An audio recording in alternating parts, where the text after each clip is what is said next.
The ocean's deadliest secrets, true submarine disasters that changed naval history forever. 4 men, a fishing boat, a quiet November night off the coast of Scotland. And then, in less than 90 seconds, they were gone. Not from a storm, not from an accident.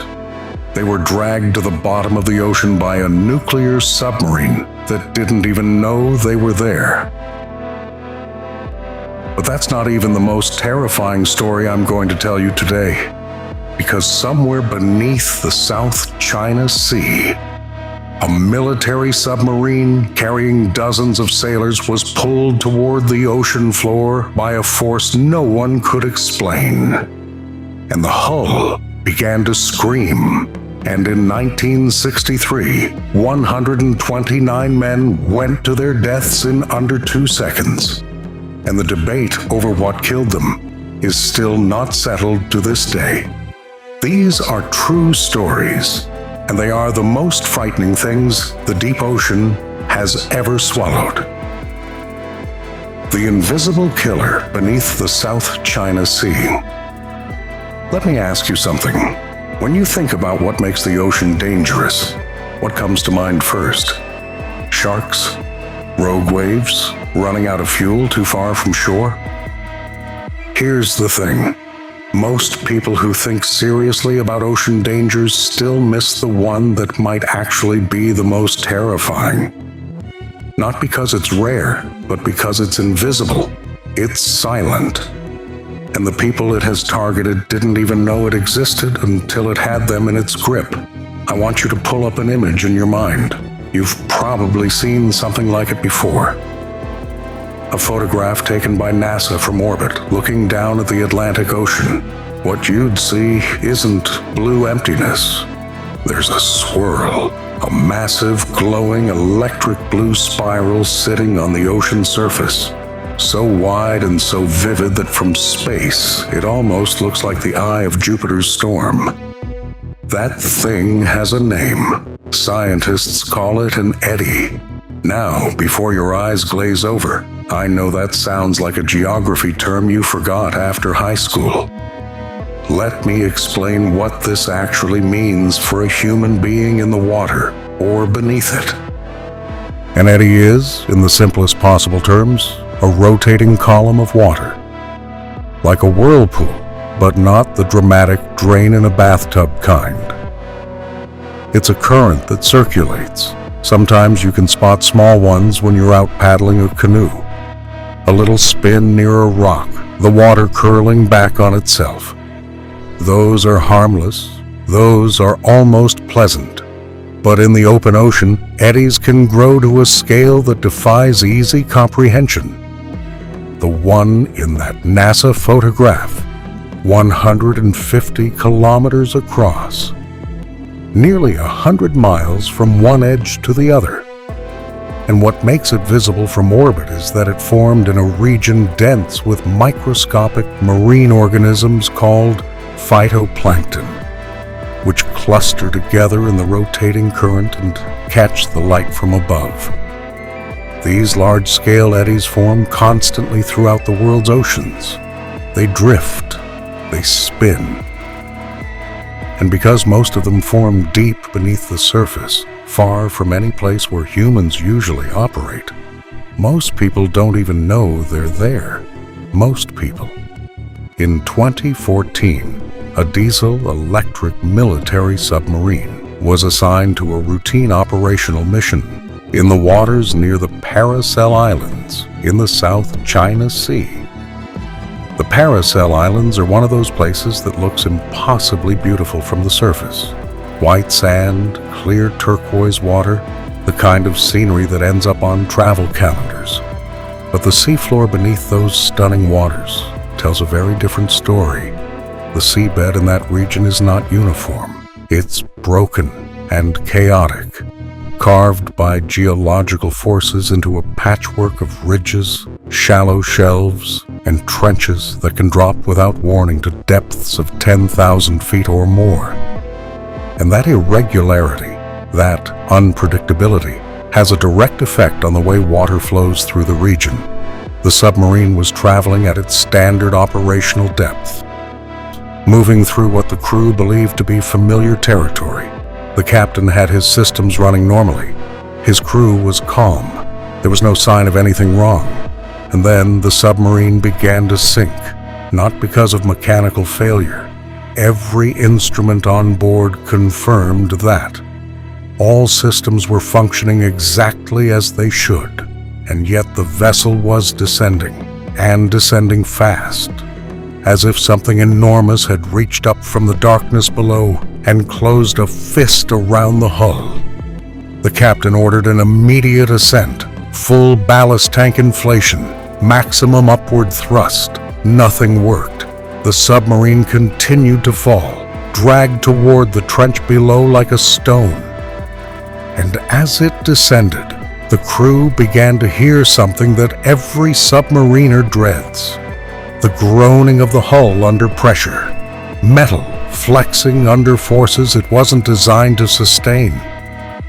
Every submarine ever built has what engineers call a maximum operational depth. Below that threshold, the math changes. The pressure of the deep ocean is not something you can bargain with or fight against. It operates according to physics, not intention. And when the pressure outside a submarine hull exceeds what the material can withstand, the result is instant and total. The vessel implodes, collapses inward at speeds too fast for the human mind to process. The term for the depth at which this happens is called crush depth. The sailors aboard that submarine could hear the hull bending. They could hear pipes straining. And then, catastrophically, those pipes began to burst. Water entered the vessel, not in a trickle. Under those pressures, flooding is violent and immediate. The captain made a decision that no naval officer ever wants to face. He sealed compartments with men still inside them to stop the flooding from spreading faster and dragging them even deeper. He had no other option. For 2 full minutes, the submarine continued its uncontrolled descent. The captain called out evasive orders. The crew worked against the flood and the pressure.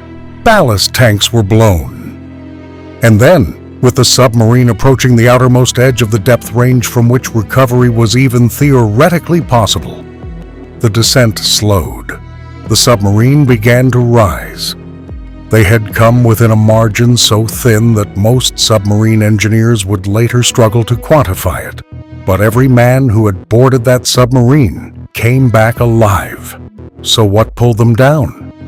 When naval researchers analyzed the incident, they turned their attention to those eddies, those enormous rotating water columns that form in the deep ocean around the Paracel Islands due to the irregular seafloor.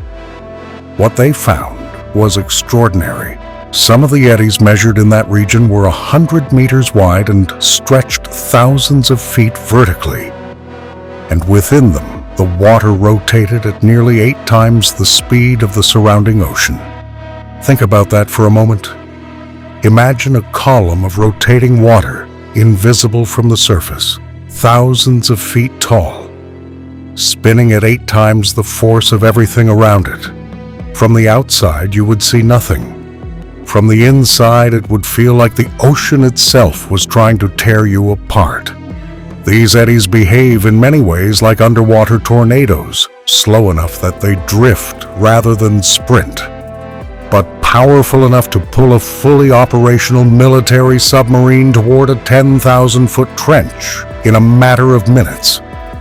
The crew of that submarine were the first human beings to experience one of these deep water eddies from the inside, and they barely survived to report it. The USS Thresher, 129 men lost. The previous story, as terrifying as it is, at least ends with everyone alive. This one does not. On the morning of April 9th, 1963, a United States Navy submarine called the USS Thresher departed from the Portsmouth Naval Shipyard in Maine at 8 o'clock in the morning. The Thresher was not on a combat mission. It had just finished an extensive maintenance overhaul, and what lay ahead of it was a series of standard post-overhaul tests. Routine checks to confirm that every system brought back online after the overhaul was functioning correctly. By 11 that morning, the Thresher had connected with its escort vessel at the surface. They were in a section of the Atlantic Ocean where the seafloor sits approximately 8,500 feet below the waves. The plan was straightforward. The Thresher would conduct a series of test dives, each one slightly deeper than the last, verifying that the overhauled systems held under real operational pressures. That afternoon, the sub settled at a test depth of roughly 1,200 feet and held there overnight. The following morning at 6:30, with 12 continuous hours at depth already completed, the formal deep-water testing began. The Thresher moved in slow, deliberate circles. It dropped 100 feet at a time. It paused at each new depth to verify all readings. Everything proceeded exactly as planned, until it didn't. At some point during those morning tests, a message came through from the submarine to the escort vessel above. The message was brief and oddly understated. Minor problem, have positive angle, attempting to blow. Attempting to blow meant they were trying to inflate their ballast tanks, the mechanism used to rapidly bring a submarine to the surface in an emergency. The word minor in that context has puzzled analysts and historians for more than 60 years, because what followed was anything but minor. There was silence on the radio for a few minutes. Then, at 9:17 in the morning, a final transmission came through. It was fragmented, broken by static, and all that could be clearly understood were the words, "Test depth." The transmission cut off. It's the considered opinion of most analysts that the full message was intended to read, "Exceeding test depth," but the remaining words never arrived. What happened next inside the Thresher cannot be known with certainty, because no one survived to describe it, but based on the evidence gathered afterward, and the physics of what occurs when a submarine exceeds its structural limits, researchers have been able to reconstruct the sequence of events with sobering accuracy. First, pipes failed. Under the pressures of deep water, a pipe breach is not a slow leak. It's an explosion of water, moving at unthinkable velocity. Studies conducted after the Thresher disaster calculated that at a depth of 1,300 feet, a broken pipe with a diameter of just 2 to 5 inches could release water at over 1,800 miles per hour, fast enough that the flood from a single breach could fill a standard Olympic swimming pool in roughly 3 minutes. The water that entered the Thresher did not politely pool in the lower compartments. It blasted through the interior with the force of an industrial pressure washer. Electrical systems shorted. Men were physically thrown across compartments by the force of the jets. As the flooding increased the total weight of the submarine, the vessel became heavier, and heavier things sink faster. The reactor, exposed to flooding water, underwent an automatic emergency shutdown.